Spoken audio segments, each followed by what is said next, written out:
Bienvenidos al paddock de la primera Copa del Mundo en Europa, que realmente se ha sentido como el inicio real de la Copa del Mundo tras esa prueba inaugural en Corea del Sur, que no resultó como se esperaba, en gran parte por el mal tiempo y en parte por un circuito que debutaba en el campeonato y que no dio el espectáculo que se puede esperar de una prueba de este nivel. Pero Nove Mesto nunca falla. Sin duda, uno de los mejores circuitos de la historia de la Copa del Mundo y, curiosamente, este año disputado con condiciones de buen tiempo y sol, algo que no es muy habitual en la prueba checa. Obviamente, gran parte de la atención del paddock se centró en las nuevas bicis, algunas de ellas prototipos que mostraban los equipos y sobre las que tenéis un vídeo exclusivo en el canal. Hablamos de la Epic 9, presentada recientemente, de una nueva Cubea MS099, de la nueva Canyon Lux World Cup, presentada hace poco, de la bicicleta Trek que está usando el equipo y que ni siquiera está a la venta ni hay planes de Global Star. Y como no, del último gran lanzamiento, que es la Orbea Oiz, de la cual tenéis un test en el canal.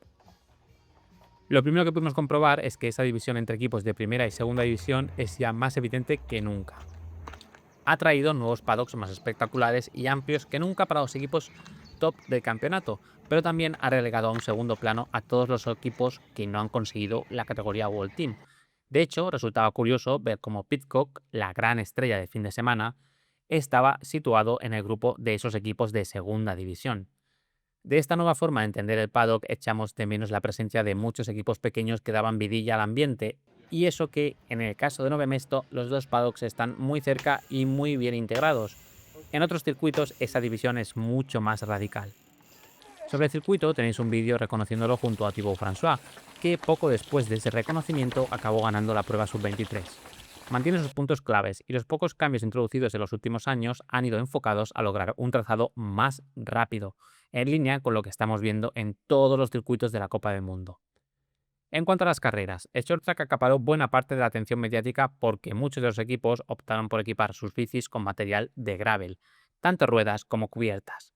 Aunque a muchos os puede indignar, en plan, el mountain bike va a usar material de gravel y el gravel pasa a usar material de mountain bike, la realidad es que los equipos únicamente preparan sus bicicletas de la mejor forma posible para el tipo de terreno que se van a encontrar, y el terreno de short track de Nove Mesto está dominado por las zonas de rodar rápido y un largo tramo de asfalto. De hecho, nuestro primer consejo sería que nunca os fijéis en cómo prepara un profesional su bici para competir, porque poco tiene que ver con las necesidades de un aficionado. Sobre el uso de cubiertas de gravel, atentos porque no pueden usar cualquier cubierta. Hay un ancho mínimo obligatorio y desde luego las cubiertas de 45 que vimos en algunos equipos no parecen cumplirlo, aunque por ahora no hemos visto ninguna sanción al respecto. Ya entrando en temas de material, la bici de Pidcock no tenía grandes novedades y lo más llamativo era su nueva decoración, que recuerda que es campeón de Europa. Lo más relevante era ver cómo ha montado sus ruedas Zip con radios textiles, un recurso ya muy común en competición, pero no tanto en montajes de ruedas de serie, dado que este tipo de radios dificulta el montaje en serie de grandes producciones. Por lo demás, montaba cubiertas marcadas como prototipo de Vitoria, aunque visualmente en ocasiones sean idénticas a las de serie, normalmente pueden usar compuestos diferentes, generalmente más blandos o incluso otro tipo de carcasas. Probablemente estuvieseis esperando que algún equipo se decidiese a competir con ruedas de 32, pero por ahora ni rastro de ellas en las carreras. Eso sí, vimos dos bicis de 32 pulgadas en la prueba. Una, la que ya os presentamos en la web de SMTV, montada por DT Swiss, y en la que pudimos ver por primera vez sus ruedas de 32 pulgadas y una horquilla de DT Swiss específica para esta medida de rueda, que tenía pinta de estar completamente lista para producción. Además, también vimos una versión de 32 pulgadas de la cubierta Schwalbe Rig Pro, la primera vez que la veíamos. La otra 32 ni siquiera era de mountain bike, era una versión de gravel creada por la marca Superior, que tenían expuesta en su stand y que incluso se podía probar. En Orbea, solo Simon Andreasen compitió con la nueva OIG, pero a escondidas el equipo ya estaba preparando las bicicletas que usarán a partir de ahora, una vez que la bici ya se ha lanzado al mercado. Tenéis toda la información sobre ella en nuestro reciente test en el canal.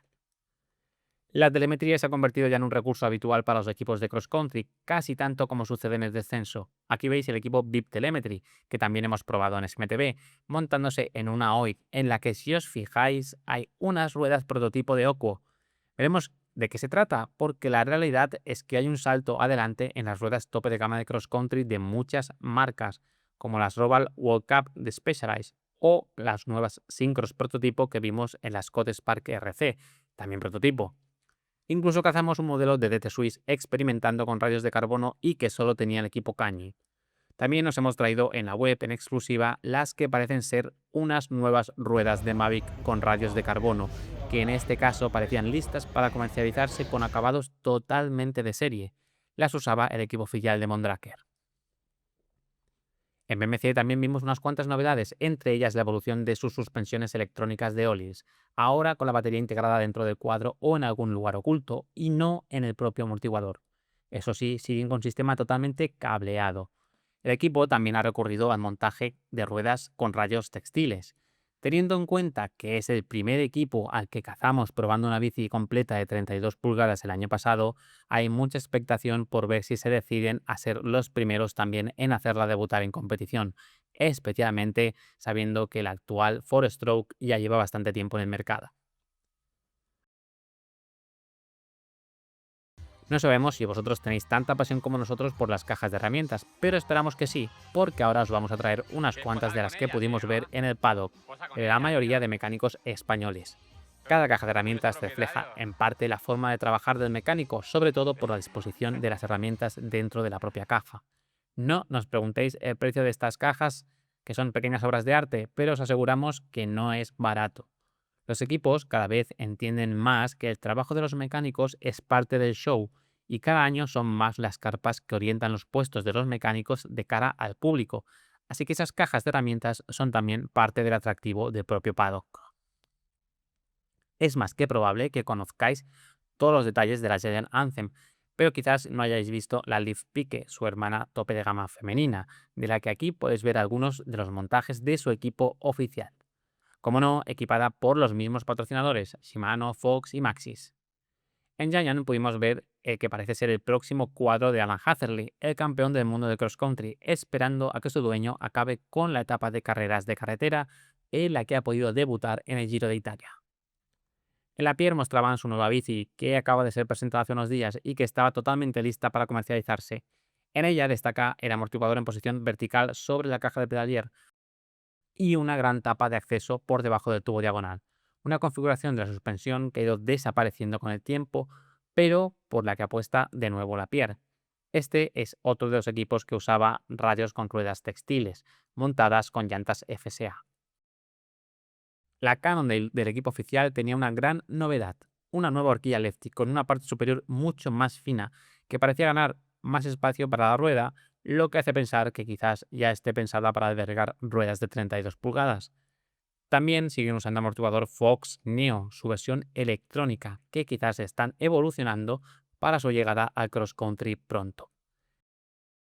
Esta bici no está en nuestro país, pero la nueva Bix de cross country nos parece digna de mención por sus líneas limpias y su aspecto de ser muy ligera. Y hablando de bicis ligeras, probablemente la bici de carreras más ligera que había era esta, la Scott Scale que usó Nino Schurter en los Juegos Olímpicos de Londres, donde consiguió la medalla de plata. Es una muestra de cómo han cambiado las bicis de esta disciplina. La de Nino, que veis, usaba ruedas de 27,5, algo totalmente extinto a día de hoy. Cuadro rígido, algo también muy difícil de ver, tubulares en lugar de túbeles y un cassette que bien podría ser de gravel a día de hoy. Obviamente sin nada de electrónica. Otra cosa que parece que se ha ido popularizando es el uso de esa brida en el pedal para lograr una sujeción más firme entre el propio pedal y la zapatilla, y que cada vez vemos en más corredores. Con el calor, un recurso habitual es el uso de chalecos de hielo, ideales para controlar la temperatura en el calentamiento. Y este año tenemos una nueva marca española en la parrilla de la Copa del Mundo de Cross Country. Se trata de Uno, que ha debutado aprovechando el lanzamiento de su nueva Uno Hor, espectacular en este acabado de carbono pisto. Como también eran espectaculares las zapatillas personalizadas como campeona del mundo de short track que lucía Alexandra Keller. Con algunas imágenes de lo que fue la competición en Nove Mesto, que volvió a demostrar que no hace falta reinventar el mountain bike para tener éxito de espectáculo y público, y con la llegada de Thibaut François en la prueba sub-23, nos despedimos de este reportaje rápido sobre el paddock de la Copa del Mundo de Nove Mesto y os dejamos la pregunta: ¿qué os gustaría que os trajésemos sobre los paddocks en las próximas Copas del Mundo?